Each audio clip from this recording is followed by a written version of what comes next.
Gary Gensler says that all crypto is securities besides Bitcoin. Man, when is this circus going to end?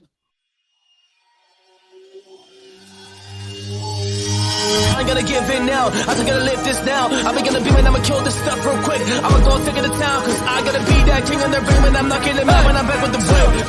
I am just up on the journey, you just know that I'm just going insane.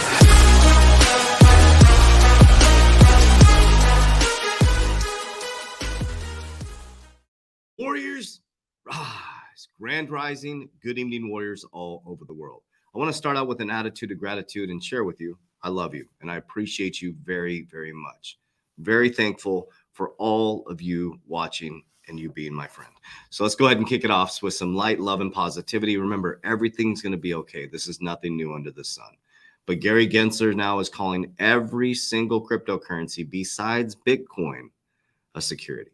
In this video today, I'm going to show you Warren Buffett, his letter to his shareholders. I love Warren Buffett. He's one of my favorite investors. I know he's not in cryptocurrency, but he is invested in Nubank. That is a cryptocurrency.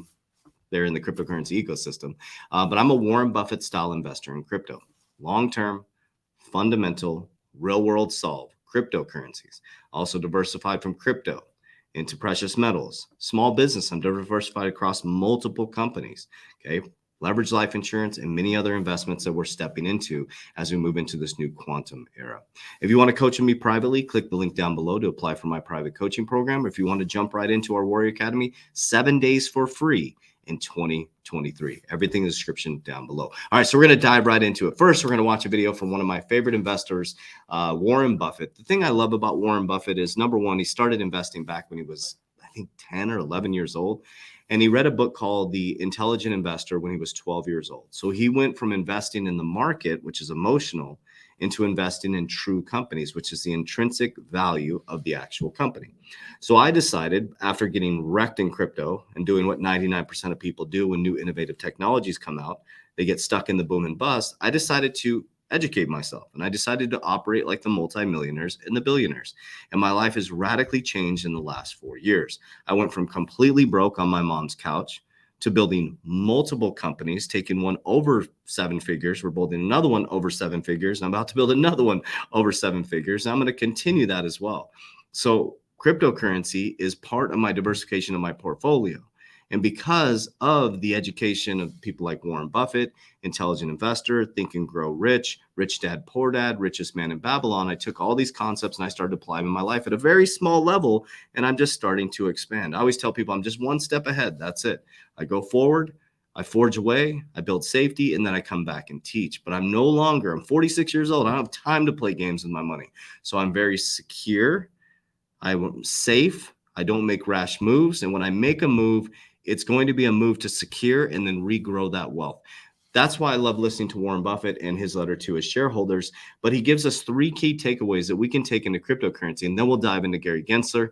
And then I'll dive into some things happening within the cryptocurrency space. Sound fair? All right, let's go. Buffett's annual shareholder letter is out. Here are 3 top takeaways from the Yahoo Finance team. First up, a call to action to all humans: start saving money. Buffett says this: it is those dedicated savers that are forefront in my mind as I write this letter. He adds, Charlie and I are not stock pickers. We are business pickers, telling people to save money. And maybe they're listening. The U.S. savings rate is now at a 1-year high at about 4.7%. I think Buffett. And the reason why the U.S. savings, so cash is no longer trash right now because the interest rates on loans, on credit is going up, and therefore the U.S. dollar goes up. So savers are winning right now. So people are pulling their money into cash. The assets are going to come collapsing down. And those who have the most cash can buy assets of very low value and buy intrinsic value companies at very, very low prices. And that's how you become wealthy. You should be not panicking in the bear market. You should be buying in the bear market. Wants to see it even higher. Takeaway number 2, investing school is in no session. Again, no surprise here in the Warren Buffett annual shareholder letter. Buffett noting this, saying, quote, the lesson for investors: the weeds wither away in significance as the flowers bloom. Over time, it takes just a few winners to work wonders. And yes, it helps to start early and live into your 90s as well. Warren Buffett, 92 years old. His longtime partner, Charlie Munger, 99 years old. Warren Buffett saying, If you want to be a successful investor, invest for the long term. No surprise, that's typical Warren Buffett being Warren Buffett. Yeah, there's no wealthy people that jump in and out of cryptocurrencies or jump out of investments. It's long term. Getting wealthy is not sexy. I no longer jump in and out of cryptocurrencies. I make sure I understand the intrinsic value of the actual company or the cryptocurrency, and I can actually measure it, and I hold it long term, and I have an exit strategy. And if I do exit, I secure it into something else that's long term and work to grow that wealth. Takeaway number 3 here, a message or messages to all politicians here. Warren Buffett taking some jabs at folks in DC, noting this: Berkshire also offers some modest protection from runaway inflation, but this attribute is far from perfect. Huge and entrenched fiscal deficits have consequences. Interesting take there from Buffett. Buffett also says, really tries to, I think, champion stock repurchases, saying repurchases, those that tell people that repurchases are harmful to shareholders or to the country are particularly beneficial to CEOs. You're listening to either an economic illiterate or a silver-tongued demagogue. So Warren Buffett taking some. Oh wow! So he's talking about, basically, if I'm interpreting that correctly, and then we'll dive into Gary Gensler. But he's talking about basically these stock buybacks. That helps the CEOs. It's always about politics and money go hand in hand, right? So these stocks buybacks, we're entrenched in a fiscal deficit right now. We're in a dangerous position in America, and so all the wealthy people are positioning themselves right now for this economic collapse, and then they're going to re-engage their wealth and then become much wealthier. The wealth gap is going to become much, much larger. And the thing is, this is the only opportunity we will have as normal everyday Americans or citizens of this world to shift our family's generational wealth timeline. Okay, so let's dive into the topic of this video. We're talking about Gary Gensler. This was an interview with the Intelligencer. And so this is Gary Gensler, what he said with the interviewee. It says, the new Congress looking again at crypto-specific legislation. But Gary Gensler believes that the SEC has all the legal tools that it needs. Now remember, let's pause for a moment. The SEC is to regulate current rules. Their job is to enforce current rules, not to make rules. This guy's acting like he's here to make all the rules. So the SEC is suing Ripple based on it being traded as a security in 2017. They're enforcing a rule, and Gary Gensler's acting like he creates the rules. He doesn't. The SEC does not create the rules. Over the course of our discussion, his articulate, straightforward view of the agency's reach that pretty much every sort of crypto transaction already falls under the SEC's jurisdiction, except spot transactions in Bitcoin itself and the actual purchase or sale of goods or services with cryptocurrency. Everything other than Bitcoin, Gensler told me, you can find a website, you can find a group of entrepreneurs. They might set up their illegal entities in tax haven offshore. They might have foundations. They might lawyer it up to try to arbitrage and make it hardly just jurisdictionally or so forth. In other words, there are people behind these cryptocurrencies using a variety of complex and legal opaque mechanisms, but at the most basic level, they are trying to promote their tokens and entice investors. Bitcoin, because of the unique history and creation story, it's fundamentally different from other crypto projects in his respects. So what he's saying now, Ethereum doesn't get a pass. He's throwing Ethereum under the bus. Ethereum is now a security. So all those Ethereum maximalists, I have Ethereum. I'm a big Ethereum fan. I'm not a maximalist in anything. I'm an investor. So I don't give a shit if you like XRP, Bitcoin, Ethereum. I'm an investor. I have a little bit of Bitcoin. I'm starting dollar cost averaging. I'm stacking up my Ethereum. I have quite a bit of XRP, quite a bit of XLM, quite a bit of QNT, quite a bit of HBAR. You can see where I'm going with this. Ethereum, I'm stacking every single week. Now he's saying Ethereum is a security. So get ready, family.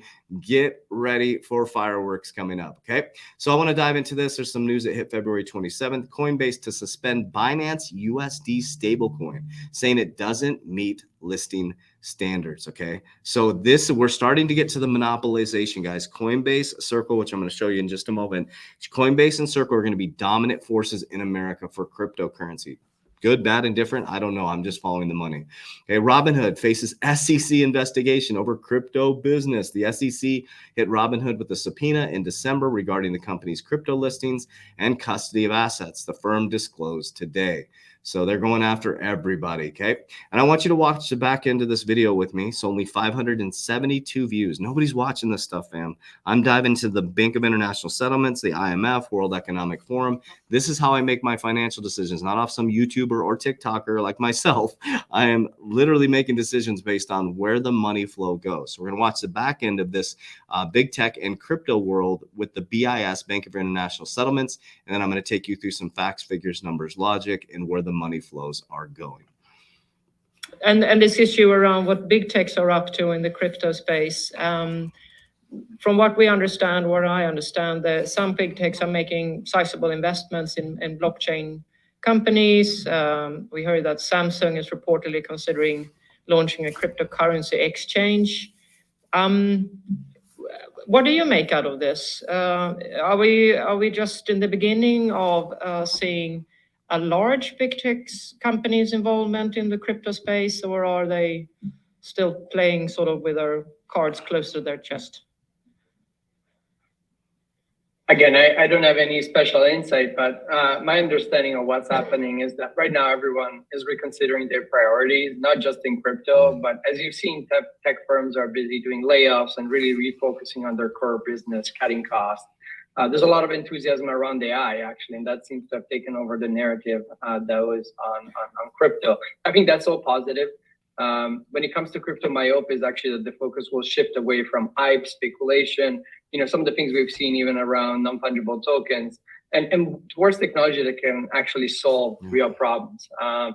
Taking a step back, again, this is a technology from an economics perspective and from a network effects perspective that is really well designed for bringing more interoperability and competition to digital platforms. And I think although it's still early stage, we're seeing the birth of new protocols around messaging, around social media, around two-sided marketplaces. It's a little bit like the early days of the internet again. A lot of this has happened behind the scenes and hasn't attracted a lot of attention. But this is a real threat to established network effects and tech players. The same way we've seen AI over the last few days really reopen areas such as search that were considered uncontestable. Now you have, again, Microsoft with OpenAI challenging Google's leadership in search. We have to remember that network effects, especially today, are extremely, extremely fluid. Think about the quick rise of platforms such as TikTok, taking over a lot of the engagement that was captured by other players. So we're in this transition right now. Obviously, I've said this a million times, from Web 2.0 to Web 3.0. Industrial to technical. It's here. It's not stopping. Your job is to pick the winners and losers, right? So don't get too crazy with all these cryptocurrencies. Like, make sure you're picking the infrastructure. Here's the website right here, Samsung, that they talked about. Samsung blockchain, simple and trusted, proven. Keep your valuables safe, secured with Samsung blockchain. So they've launched their own blockchain. Samsung's in the game. I mean, these are massive, massive companies, okay? And I want to show you what other companies are doing. So most active investors in Q4 2022, as everything was collapsing around the ecosystem, Celsius collapsed, FTX collapsed, stablecoin collapsed. There were some companies that were still out there putting some serious money as venture capitalists into projects. Coinbase, Alliance, Polychain Capital, Circle, Big Brain Holdings were putting some money into Celestia, Space and Time, Stride, Uniswap. Let's see other things that stand out here. Nothing that really stands out too big, but I wanted you to see that these are the companies that were still investing money as all the other stuff was collapsing out there, okay? So these were the most active investors in blockchain in Q4 2022 as everything collapsed. I want you to notice Coinbase Ventures and Circle, okay? Coinbase is connected to BlackRock. Circle is connected to BlackRock, and Circle was really big and present at the World Economic Forum. Circle deepening their partnership with BlackRock. We know that you got the USDC. There's a whole narrative happening here, guys.